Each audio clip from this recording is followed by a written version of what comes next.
Olá, pessoal! Vamos dar início à nossa evangelização infantil.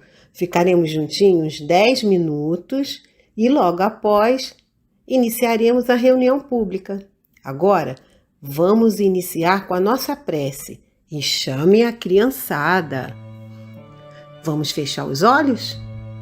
Vamos fechar os olhos para ficarmos bem concentrados, pensando em Jesus, numa paisagem bem bonita, na natureza. E aí encontramos muita paz. O barulhinho das águas, o canto dos passarinhos, um sol bem iluminado. E eu estou sentindo um fresquinho no rosto. E aí a gente sente a presença de Deus nessa natureza tão linda. Obrigada, Senhor, por essa oportunidade de estarmos juntinhos aqui para estudar o Teu Evangelho. Nos oriente, esteja conosco, abençoando o nosso lar e a nossa casa, o nosso Centro Espírita Miguel. Graças a Deus, graças a Jesus. Vamos agora assistir um vídeo. E logo após retornaremos. A história do livro.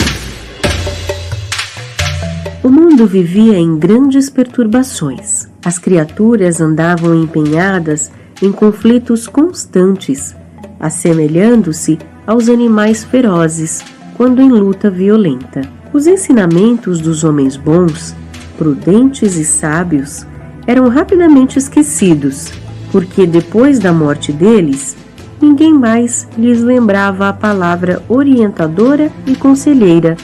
A ciência começava com o esforço de algumas pessoas dedicadas à inteligência. Entretanto, rapidamente desaparecia, porque lhe faltava continuidade. Era impraticável o prosseguimento das pesquisas louváveis, sem a presença dos iniciadores.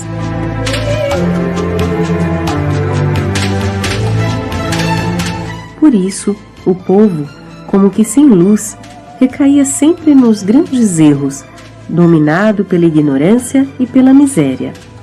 Foi então que o Senhor, compadecendo-se dos homens, lhes enviou um tesouro de inapreciável importância, com o qual se dirigissem para o verdadeiro progresso. Esse tesouro é o livro. Com ele apareceu a escola. Com a escola, a educação foi consolidada na terra. E com a educação, o povo começou a livrar-se do mal conscientemente. Muitos homens de cérebro transviado escrevem maus livros, inclinando a alma do mundo ao desespero e à harmonia, ao desânimo e à crueldade. Mas as páginas dessa natureza são apressadamente esquecidas, porque o livro é realmente uma dádiva de Deus à humanidade, para que os grandes instrutores possam clarear o nosso caminho, conversando conosco acima dos séculos e das civilizações.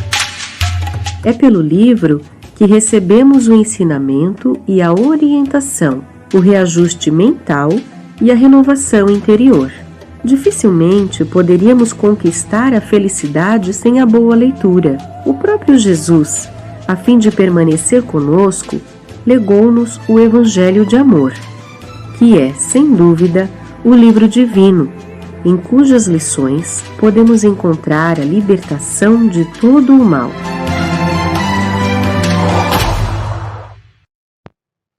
Então, gente, o tema do vídeo estava falando sobre a história do livro. Mas será que esse formato de livro sempre foi assim? Vamos ver então como é essa história do livro, como começou o livro. Antigamente, o livro era feito com placas de argila, ou de madeira ou de pedra. Mas antes, para a gente saber como definir o que é um livro, bom, a gente pode dizer que livro é aquele objeto que a gente pode transportar. Ele é portátil. Ele pode ir de um lado ou ir para o outro.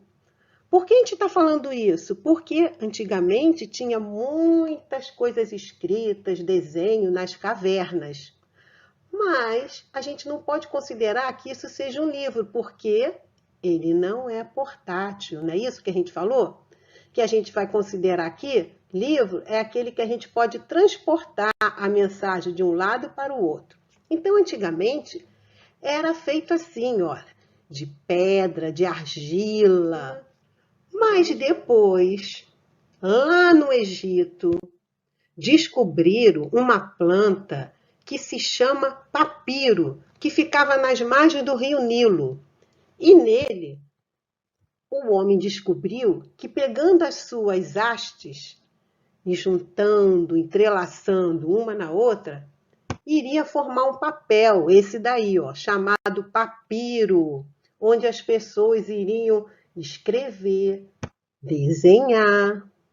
Mais tarde, o homem descobriu uma outra maneira, que seria através do couro dos animais, escrever através do couro dos animais.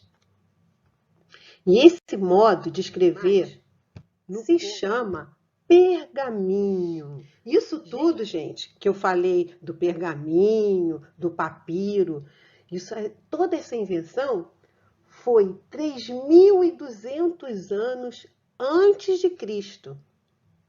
Depois de Cristo, no século XV, apareceu um alemão chamado Gutenberg, que revolucionou as mensagens dos livros. Por quê?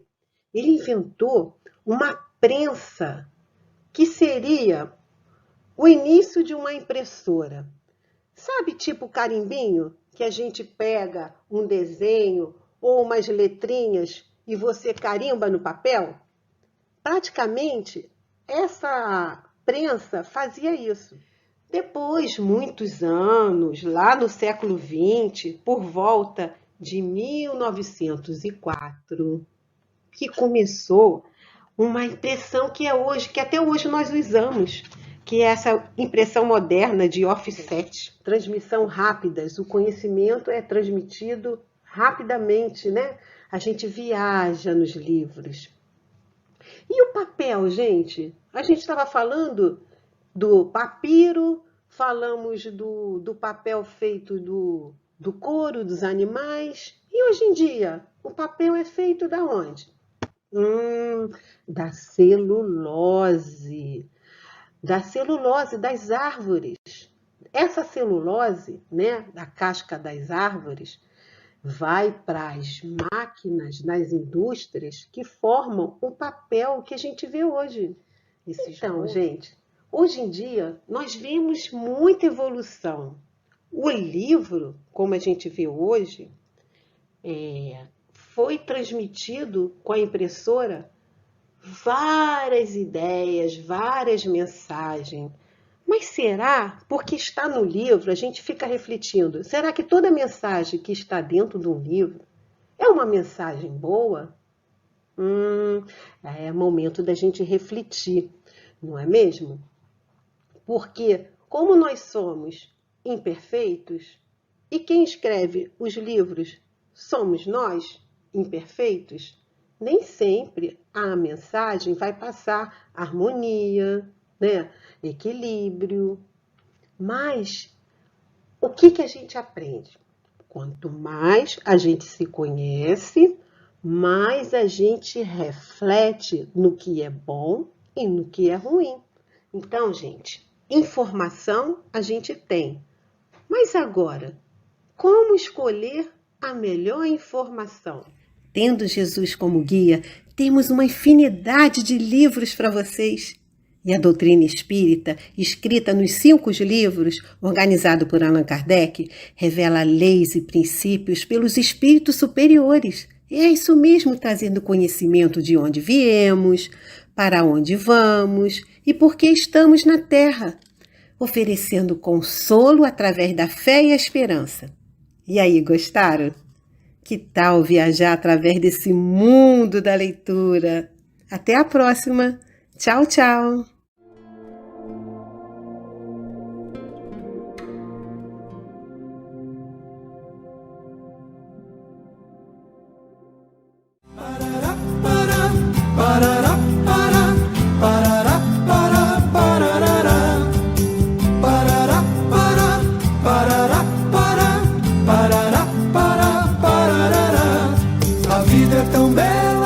Cheia de luz, siga o caminho do Mestre Jesus.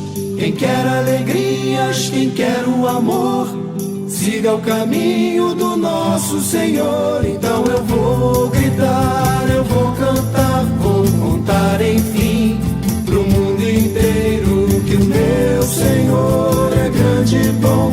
Ele traz a paz, traz o amor. Então eu vou gritar, eu vou cantar, vou contar enfim pro mundo inteiro que o meu Senhor é grande e bom. Ele traz a paz, traz o amor para todos nós que buscamos a paz, para todos nós que buscamos o amor, para todos nós,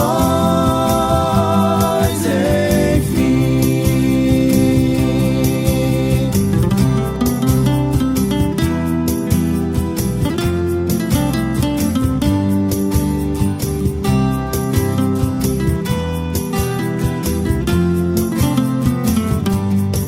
Então eu vou gritar, eu vou cantar, vou contar enfim pro mundo inteiro que o meu Senhor é grande e bom. Ele traz a paz, traz o amor. Então eu vou gritar, eu vou cantar, vou contar enfim pro mundo inteiro que o meu Senhor é grande e bom. Ele traz a paz, traz o amor para todos nós que buscamos a paz, para todos nós que buscamos o amor, para todos nós, enfim.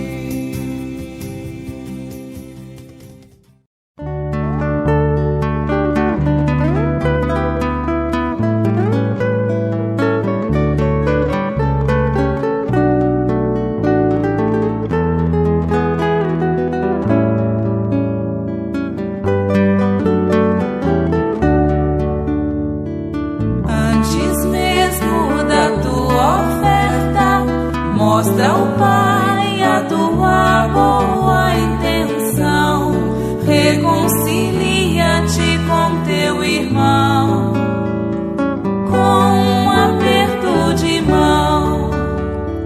Se desejas a união de todos os povos em paz, em comunhão, ensina hoje a criança o bem que o amor faz ao nosso coração. Paz no porvir, reconciliação. Ensina hoje a criança o bem que o amor faz ao nosso coração.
Boa noite a todos que nos assistem pelo canal do YouTube da Casa de Miguel.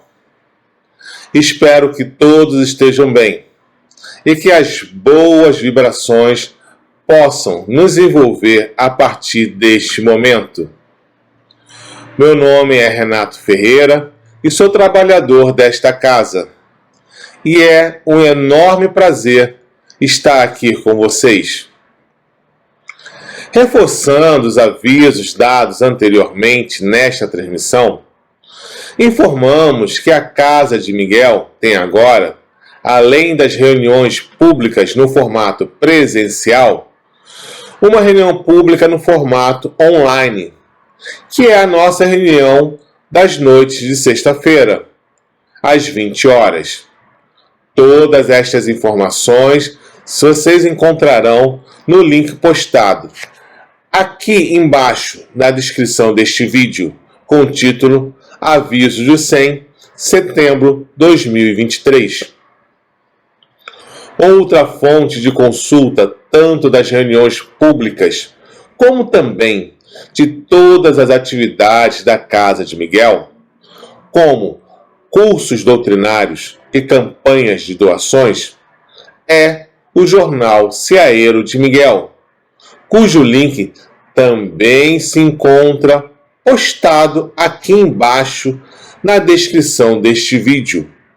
Não deixem de ler e ficarem bem informados a respeito das nossas atividades.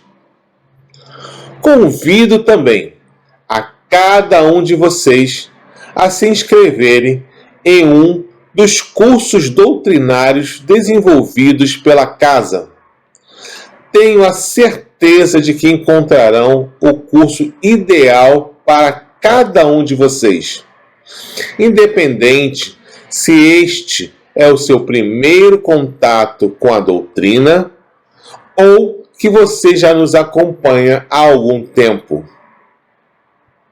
E da mesma forma que convido a cada um de vocês a se inscreverem em nossos cursos, também convido a todos aqueles que são responsáveis pelos nossos pequenos jovens de 0 a 21 anos a trazerem eles para as nossas atividades de evangelização, o que acontece todos os sábados, das 15 às 17 horas. Enquanto os nossos jovens estão a receber os ensinamentos contidos no Evangelho, à luz da doutrina dos Espíritos, os responsáveis podem participar de uma roda de conversa aonde discutimos temas diversos, também sob o olhar do Espiritismo.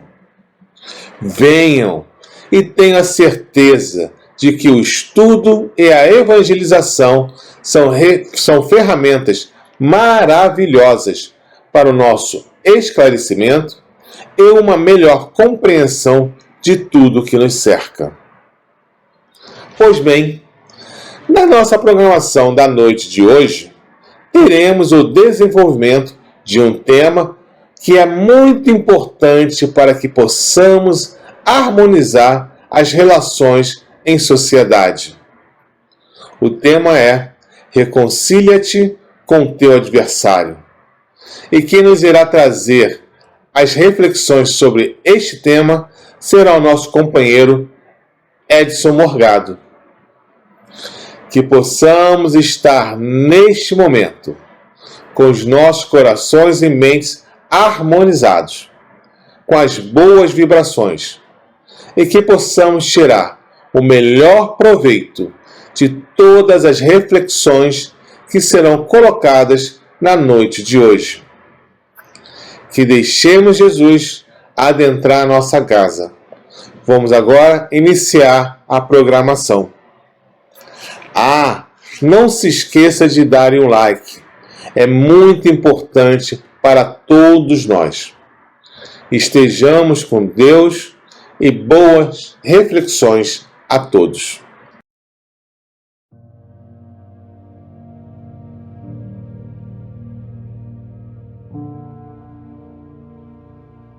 Do livro Pão Nosso, de Francisco Cândido Xavier, pelo Espírito Emmanuel.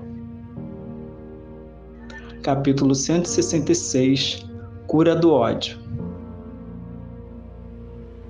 Portanto, se o teu inimigo tiver fome, dá-lhe de comer. Se tiver sede, dá-lhe de beber, porque fazendo isto, amontoarás brasas de fogo sobre sua cabeça. Paulo, Romanos, capítulo 12, versículo 20. O homem geralmente, quando decidido ao serviço do bem, encontra fileiras de adversários gratuitos por onde passe, qual ocorre a claridade invariavelmente assediada pelo antagonismo das sombras. Às vezes, porém, seja por equívocos do passado ou por incompreensões do presente, é defrontado por inimigos mais fortes que se transformam em constante ameaça à sua tranquilidade. Contar com um inimigo desse jaez é padecer dolorosa enfermidade no íntimo, quando a criatura ainda não se afeiçoou a experiências vivas no Evangelho. Quase sempre, o aprendiz de boa vontade desenvolve o máximo das próprias forças a favor da reconciliação. No entanto, o mais amplo esforço parece baldado. A impenetrabilidade caracteriza o coração do outro e os melhores gestos de amor passam por ele despercebidos.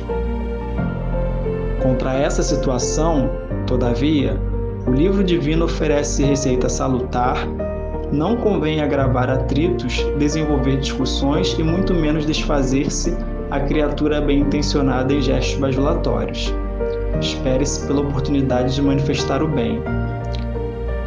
Desde o minuto em que o ofendido esquece a dissensão e volta ao amor, o serviço de Jesus é reatado.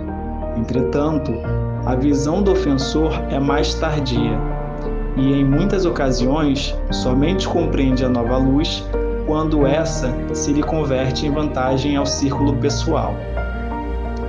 Um discípulo sincero do Cristo liberta-se facilmente dos laços inferiores, mas o antagonista de ontem pode persistir muito tempo no endurecimento do coração.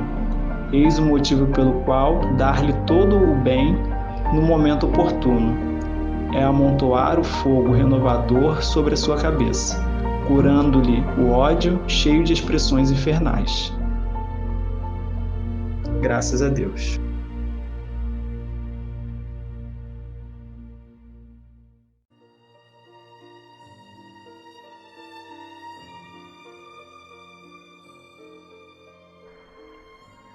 Pai amado, mais uma vez aqui nos encontramos reunidos em Teu nome, para podermos agradecer por tudo que nos tem concedido.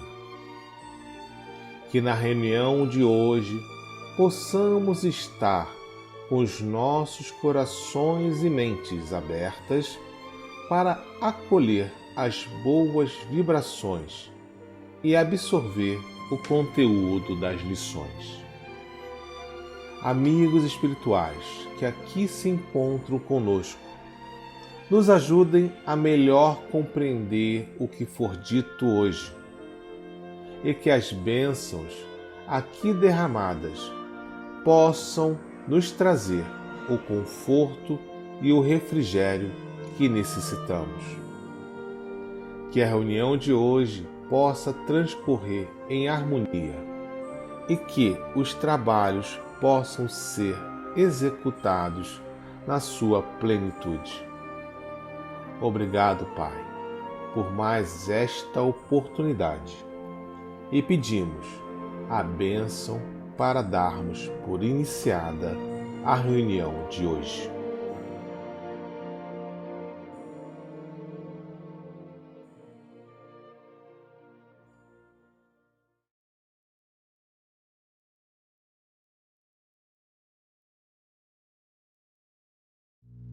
Boa noite a todos que nos assistem.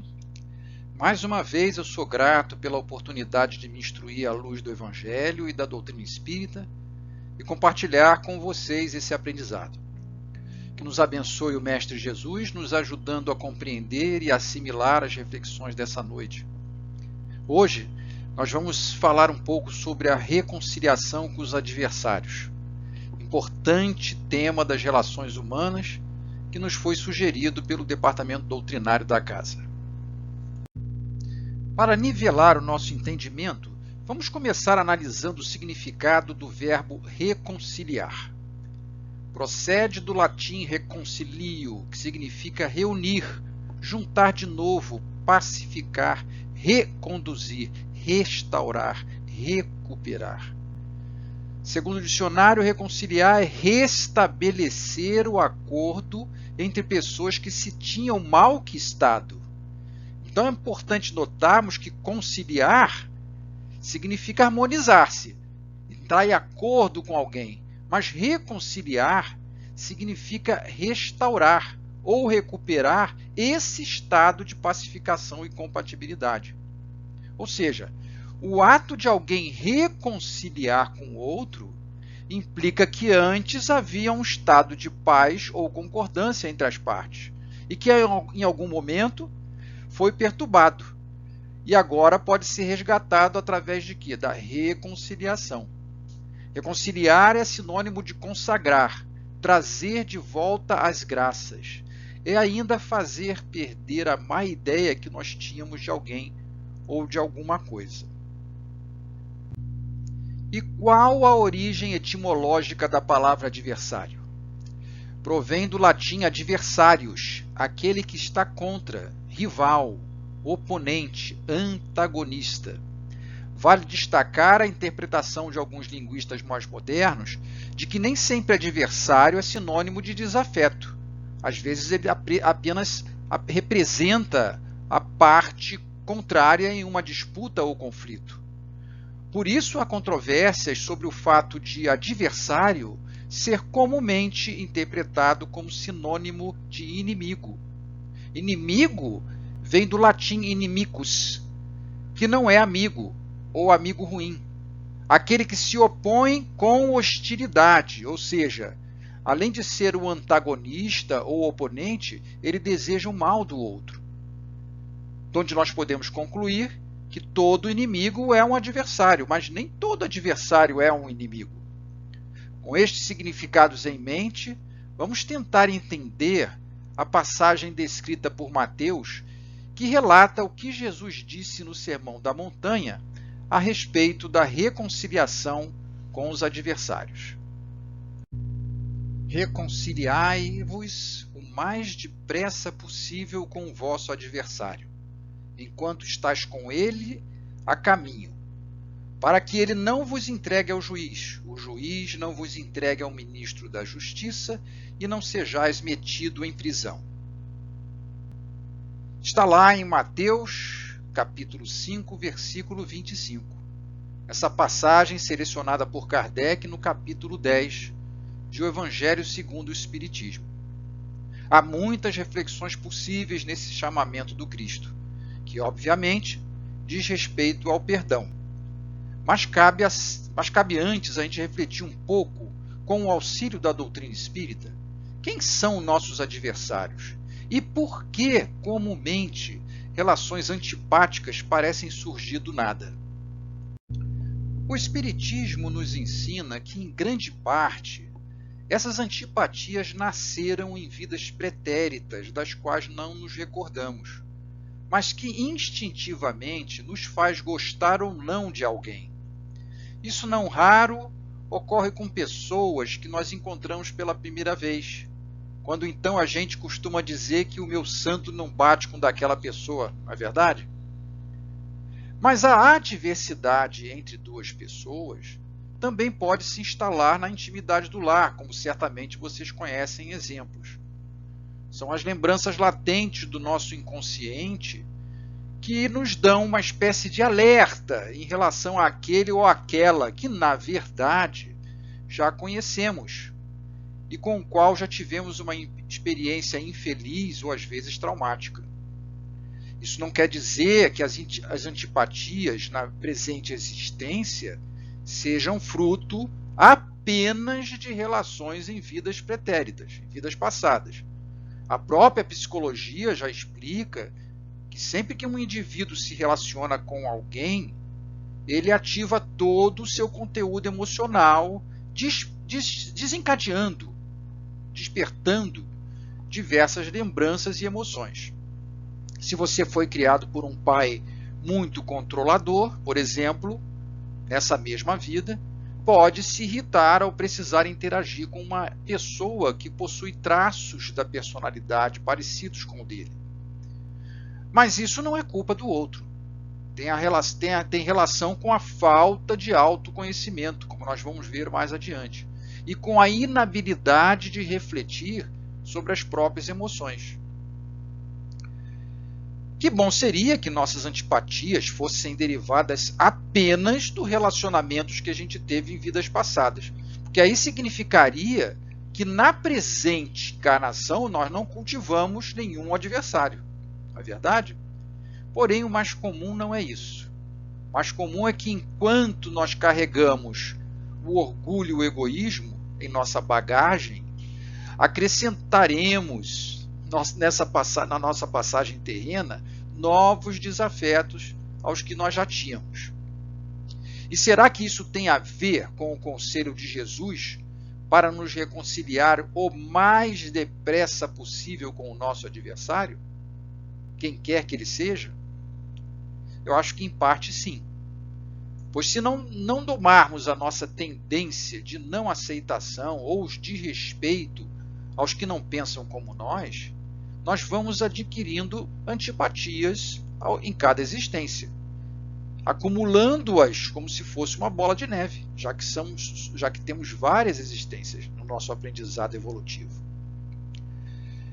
Então, isso vai acrescentando ao nosso currículo, né, e Jesus nos alerta para, né, não deixarmos isso acumular. Não seria, portanto, a pressa de Jesus justificável para uma contenção desse processo? Mas não é só isso.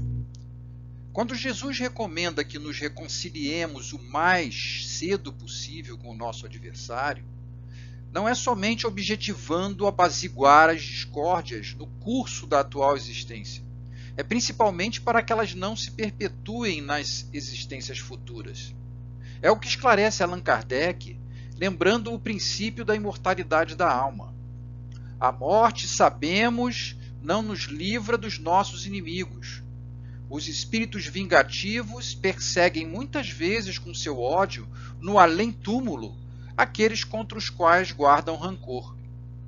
Nesse fato reside a causa da maioria dos casos de obsessão, sobretudo dos que apresentam certa gravidade, quais os de subjugação e possessão. O obsediado e o possesso são, pois, quase sempre vítimas de uma vingança, cujo motivo se encontra em existência anterior, e a qual o que a sofre deu lugar pelo seu proceder. Então, eis mais um argumento para apararmos arestas e corrigir erros, né, perante esses nossos companheiros, o quanto antes. Vemos que a questão vai muito além dos convívios antipáticos, entrando na senda dos processos de obsessão. Aquele que se julga prejudicado ao desencarnar pode buscar na vingança o meio para se sentir satisfeito. Aliás, satisfação essa que nunca acaba correndo, mas que dá início a processos muito tristes e complicados, tanto para o espírito quanto para o encarnado, e por um longo período de tempo. E continua o codificador. Do ponto de vista da tranquilidade futura, importa que cada um repare, quanto antes, os agravos que haja causado ao seu próximo, que perdoe aos seus inimigos, a fim de que, antes que a morte lhe chegue, esteja apagado qualquer motivo de dissensão, toda a causa fundada de ulterior animosidade. Kardec ainda acrescenta que aquele que assim procede põe de seu lado o bom direito, e Deus não consente que aquele que perdoou sinceramente sofra qualquer vingança. Então, é no perdão que nós vamos encontrar o bálsamo para lidar com essas situações, pois aquele que perdoa paga o seu débito. E se a mágoa e a vingança ainda morar no coração do outro, este é um débito que não se transfere a quem agiu conforme as regras que regem as encarnações. Foi por isso que Jesus nos disse: bem-aventurados os misericordiosos, pois alcançarão a misericórdia. Para nós isso ainda parece complicado, mas nós precisamos nos convencer que a recompensa vem de forma grandiosa ao que busca o perdão, e assim segue a via da evolução, entendendo que não há acasos, e que mesmo em relações complicadas, há grandes lições a serem aprendidas, como nós vamos ainda aprofundar. É claro que perdoar de coração aquele que nos deseja ou faz mal não significa necessariamente precisar conviver, porque há situações que podem colocar a pessoa em situação de perigo e não devem ser alvo de insistência, já que a fé precisa ser raciocinada e não cega. Perdoar é deixar ir, é tirar a mágoa de dentro de nós e permitir que o outro caminhe com seus erros e acertos. Se disso há a possibilidade de convívio, que assim seja. Se não, deixe ir com a certeza de que a nossa parte ou a sua parte foi realizada. Voltemos ao sermão de Jesus, anotado por Mateus agora no versículo 26. Não saireis de lá, da prisão, enquanto não houverdes pago até o último centavo, isto é, enquanto não houverdes satisfeito completamente a justiça de Deus. Nós já admitimos que em nosso estágio evolutivo o perdão sincero é bastante difícil, já que nós somos propensos a nos afastar de forma instintiva daquilo que nos tira a paz. Mas é preciso que neste alerta de Jesus entendamos que enquanto uma lição não for aprendida, ela se repetirá nesta e em outras existências, até que a solução para ela seja aprendida. E justamente o meio do qual dispomos para ultrapassar tais antipatias reside no complicado exercício do perdão, que se torna ainda mais doloroso quando a antipatia extrapola o mero aborrecimento. Um outro aspecto que não devemos esquecer e que nos auxilia a racionalizar o perdão é que aquele incômodo antagonismo do adversário acaba se tornando uma ferramenta de nosso progresso. É o que nos ensinam dois queridos mentores espirituais. Joana de Ângeles nos diz no livro Celeiro de Bênçãos que o ofensor é instrumento da vida para admoestar-nos, para chamar-nos atenção no instante necessário, acusando-nos de erros cometidos ou que poderíamos ou poderemos cometer, colocando-nos em alerta contra nós mesmos. E corroborando o ensino de Joana, Emmanuel nos esclarece no livro Palavras da Vida Eterna que, em verdade, os adversários funcionam sempre por fiscais e examinadores de nossos atos, mas saibamos continuar em serviço, aproveitando-lhes o concurso sob a paz em nós mesmos. Ou seja, diante dos adversários, nos concentremos em colher, sem preconceitos, o que é útil e construtivo das suas críticas, sem deixar o nosso orgulho inflamar os de respeito pelo pensamento distinto do nosso e acabe nos igualando ao desequilíbrio do ofensor. É importante interpretarmos os nossos opositores como irmãos de caminhada, pois a adversidade é lição para a vida e adversários são mestres que nos proporcionam treinamento no bem. E falando de mestres adversários, vamos falar um pouco sobre uma classe em particular, os adversários no lar. Esses são ainda mais importantes. Com eles a interação é maior e, ao contrário dos relacionamentos sociais superficiais, deles não escondemos facilmente o que realmente nós somos.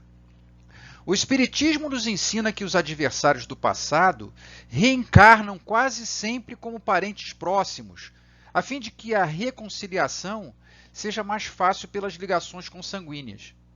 A aproximação dos adversários na reencarnação, como pais, filhos, irmãos, é automática. É o que nos explica Torres Pastorini em seu livro Sabedoria do Evangelho, lá no volume 2. Ele diz o seguinte: o ódio une tanto quanto o amor, porque o pensamento de quem odeia, como o de quem ama, se fixa morbidamente nos seres amados ou odiados. E sabemos que o pensamento é força que une sintonicamente. Disso se prevalece a lei para provocar as reconciliações, enquanto os seres estão com o véu do esquecimento a recobrir a causa desse ódio passado. Por isso, a advertência de Jesus para que nos reconciliemos enquanto estamos a caminho com o nosso adversário, ou seja, enquanto estamos reencarnados com eles, aqui na Terra, é ainda mais importante em relação aos familiares, pois essa oportunidade de reencontro, convivência e reconciliação, abençoada pela misericórdia do esquecimento do passado, se desperdiçada, pode não ocorrer tão cedo novamente. Quem não souber valer-se desse ensejo, dessa oportunidade, e ao revés, continuar a alimentar separações e contendas, aumentando os débitos, permanecerá na prisão até resgatar o seu karma de modo integral. Que prisão é essa, gente, que nós vimos lá anotada por Mateus? Vem da advertência muito séria e severa de Jesus, para que não sejamos entregues ao juiz, ou seja, a nossa consciência liberta, o nosso eu profundo, que nos manterá na prisão, ou seja, no corpo, através da roda de sucessivas reencarnações, das quais não nos libertaremos, como falamos antes, enquanto não tivermos reparado as nossas pendências perante a lei do amor. Há, finalmente, outro ângulo sobre o qual precisamos refletir. E para isso trazemos a seguinte frase de Joana de Ângeles, extraída do seu livro Celeiro de Bênçãos. Diz ela: os adversários mais severos estão sempre no homem, em forma de inferioridade e paixões, e não fora dele, como se supõe. Vejam que interessante abordagem desse espírito de escola. Há mesmo de se considerar a presença de inimigos ou adversários que cada um traz dentro de si, representados pelas suas próprias imperfeições, más tendências e outras deficiências que atentam contra a nossa saúde física, emocional e espiritual. Os pontos negativos que imperam em nosso psiquismo são elementos complexos que precisam ser desativados, pois conspiram continuamente contra a nossa paz de espírito, nos atormentando a existência. Sim, os nossos adversários podem ser nós mesmos, que não nos damos oportunidade de nos ouvir e de perceber do que realmente precisamos. Se já ouvimos falar que para poder amar o outro, precisamos amar a nós mesmos, podemos também concluir que, antes de se reconciliar com o próximo, precisamos nos reconciliar conosco, com nós mesmos. Exercitar o auto-amor, não nos culpando de nada, mas responsabilizando-nos pelas nossas ações e omissões.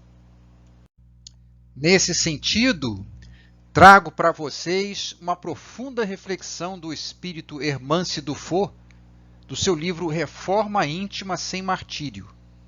Diz ela lá no capítulo 6: a reconciliação com o adversário depende da nossa disposição de encarar a realidade sobre nós próprios, olhar para o desconhecido mundo interior, vencer as camadas de orgulho do ego, superar as defesas que criamos para esconder as sombras e partir para uma decidida e gradativa e investigação sobre o mundo das reações pessoais, através da autoanálise, sem medo do que encontraremos.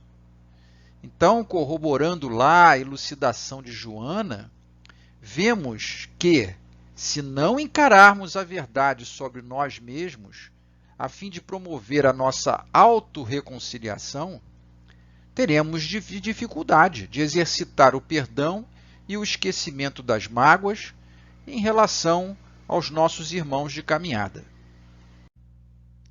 E arremata o capítulo o Espírito Hermante dizendo o seguinte: imperfeições são nossos patrimônios. Serão transformadas, jamais exterminadas. É preciso aprender a conviver consigo mesmo através de incursões educativas no mundo íntimo, treinando o auto-amor, aprendendo a gostar de si próprio para amar tudo o que existe em torno de nossos passos. O adversário interior deve se tornar nosso grande aliado, sendo amavelmente doutrinado, para servir ao luminoso ideal do homem lúcido e integral, para o qual, inevitavelmente, todos caminhamos. Então, reforçando aí a necessidade de nós fazermos uma reforma íntima, para que possamos nos capacitar a perdoar, a nos reconciliar. E para terminar, nós pensamos em resumir algumas dicas derivadas do que aqui refletimos sobre a reconciliação com os adversários. Primeiro, é preciso termos consciência de nossas atuais imperfeições como humanidade em vias de progresso. Isso é fundamento importante para entender que nossas reações ainda são imaturas e não vamos nos transformar da noite para o dia, nem nós, nem nossos desafetos. Ambos estão caminhando no mesmo mundo de provas e expiações. Nutrindo esse pensamento, fica mais fácil evitar desavenças e perdoar os outros, bem como a nós mesmos. O nosso programa de reforma íntima é inadiável e deve ser contínuo, mas deve ser também compatível com a nossa velocidade de amadurecimento. Segundo, não fugir às relações antipáticas, mas tentar conferir qualidade à convivência. Se as pontas soltas precisam ser juntadas para que assim sigamos crescendo, tais relações se mostram em nossas vidas como meio de exercitar o que se faz necessário para o nosso processo evolutivo. Se houve momentos em que erramos ou que erraram conosco, situações ocorrerão nesta vida para que resolvamos tais problemas, ou ao menos tentemos, e não nos arrependamos de experimentar esses confrontos. Terceiro, reconhecer o direito de opinião de nossos adversários e deles aproveitar o que é útil. Isso é básico, gente, mas ainda precisamos treinar muito, aprender a fazer isso sem hesitação, porque isso vai facilitar o nosso desejável processo de harmonização com os que nos perseguem e caluniam, anotando suas qualidades e desejando sinceramente que triunfem em seus desafios. Quarto, diante da crítica destrutiva e da injúria, devemos beber o antídoto da paz e do silêncio e buscar o socorro da prece. Não há receita mais eficiente. Mas se o adversário não corresponder ao nosso desejo de fraternidade em atitude rancorosa, façamos como diz Emmanuel. Diz ele: cumpramos cada qual o seu dever evangélico, esquecendo a ofensa recebida. A perseverança na represália, em si mesma, já constitui uma chaga viva para quantos a conservam no coração. E por último, aprender com o próximo é disciplinar a si mesmo. Tudo a ver com o exercício de pacificação dentro de nós, a fim de tornar o revide algo sem sentido e a reconciliação com o nosso próximo como uma meta para nós. Jesus jamais nos induziu ao revide, mas incentivou-nos a orar por todos os nossos desafetos, fazendo-nos compreender que eles já carregam consigo bastante sofrimento. Como filhos de Deus e irmãos em humanidade que somos, procuremos compreender que toda e qualquer inimizade, quando alimentada, é contrária à lei do amor, trazendo a tribulação às nossas consciências. O Pai é sábio em suas leis, permitindo que passemos por determinadas fases que acabem por favorecer a aproximação com os nossos adversários de ontem e de hoje. Que nós saibamos aproveitar essas ocasiões de forma hábil e consciente. Eu espero que vocês tenham gostado dessas reflexões baseadas na nossa pesquisa e me permitam fechar a nossa exposição com a recomendação do Mestre Nazareno, que nos disse: amai os vossos inimigos, bendizei os que vos maldizem, orai por aqueles que vos perseguem e caluniam, perdoai 70 vezes 7 vezes e ofertai amor ao que vos odeiam. Muita paz a todos, até a próxima.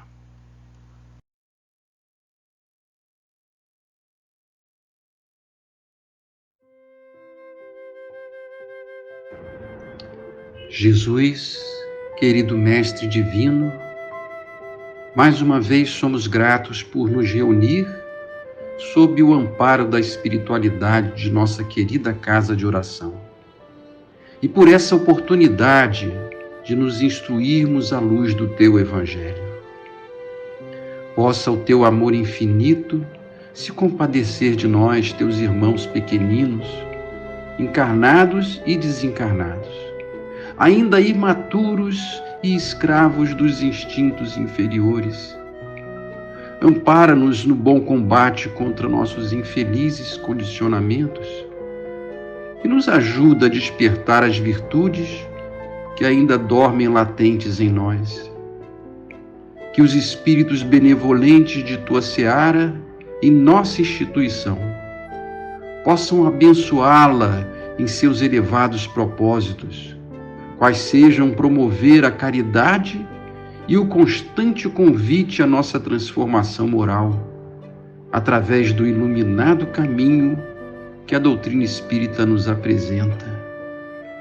De nossa parte, possamos valorizar cada momento da experiência nessa grande escola que governas no planeta Terra, buscando sem cessar a sintonia com os Teus ensinamentos, pela vigilância, pela oração, a fim de cumprirmos dignamente o programa reencarnatório que o Pai Amantíssimo nos concedeu, visando ao nosso progresso e crescimento espiritual.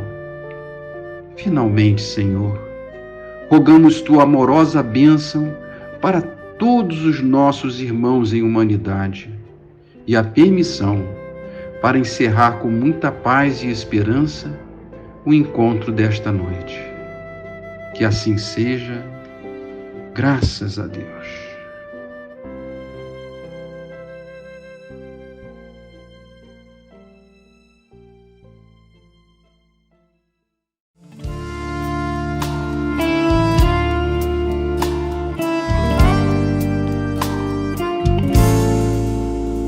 Senhor,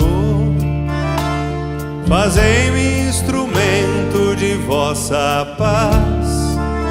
Onde houver ódio, que eu leve o amor. Onde houver ofensa, que eu leve o perdão. Onde houver discórdia, que eu leve a união. Onde houver dúvida, que eu leve a fé. Onde houver erro, que eu leve a verdade. Onde houver desespero, que eu leve a esperança. Onde houver tristeza, que eu leve a alegria. Onde houver trevas, que eu leve a luz. Ó Mestre, fazei que eu procure mais consolar que ser consolado, compreender que ser compreendido, amar que ser amado, pois é dando que se recebe, é perdoando que se é perdoado, e é morrendo que se vive para a vida eterna.